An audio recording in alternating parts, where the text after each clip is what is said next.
The government has indicated that it will be giving the 100 million in this year's budget to the 55 organizations to meet the objectives of the International Decade of People of African Descent. Previously, the funds were given to IDPADA-G, an organization that was created to receive the funding, but it was found that most of the funding went towards paying bills and salaries and did not significantly benefit Afro-Guyanese. The issue of state-sponsored subvention to the organization is before the courts, and while Attorney General Anil Nandlal has said it only deals with 2022, IDPADA-G's chairman Vincent Alexander has disagreed. And in response to the government decision to disburse the allocated annual subventions for 2023 directly to various African organizations in Guyana, Alexander says some organizations have told him they will not accept it. We will not be prodding them one way or the other.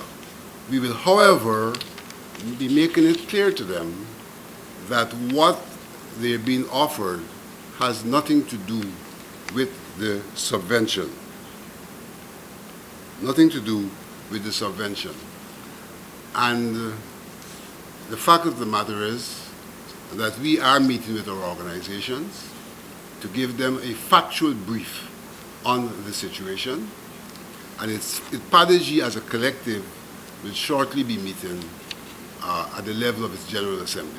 The government's decision to issue the funds directly to the 55 organizations came after talks with IDPADA-G broke down, and the country's Chief Justice Roxanne George said she will hear the full case on the withholding of the subvention by the Ministry of Culture, Youth and Sport. Alexander claimed the government has never told the organization its reason for withholding the subvention. Asked then about the mediation talks, he said there were no real discussions. The government has not given any good reason for the non-release of the subvention, and even if there was some reason, the government has never taken the opportunity to relate to IDPADA-G in relation to whatever reason they may have. We have seen spurious statements in the media in relation to IDPADA-G, but we have never had the courtesy of an interaction with the state. Vice President Dr. Barjagdeo had said repeatedly publicly that among the government's concerns was that audited financial statements showed the body received 100 million of state funds in 2020, but only 343,000 in grants were distributed.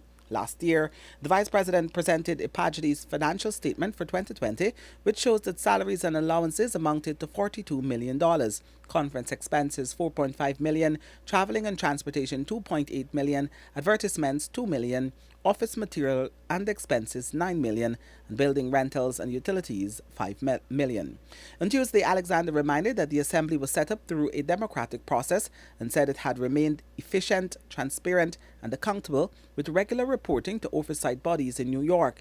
He would not comment further since the issue remains an unresolved one in the courts. The International Decade for People of African Descent 2015 to 2024 was proclaimed by the UN General Assembly in a resolution adopted on December 23, 2023.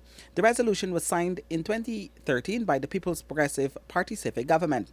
But Alexander has argued that despite its stated commitment to the resolution, the government's action must go beyond grants and subventions.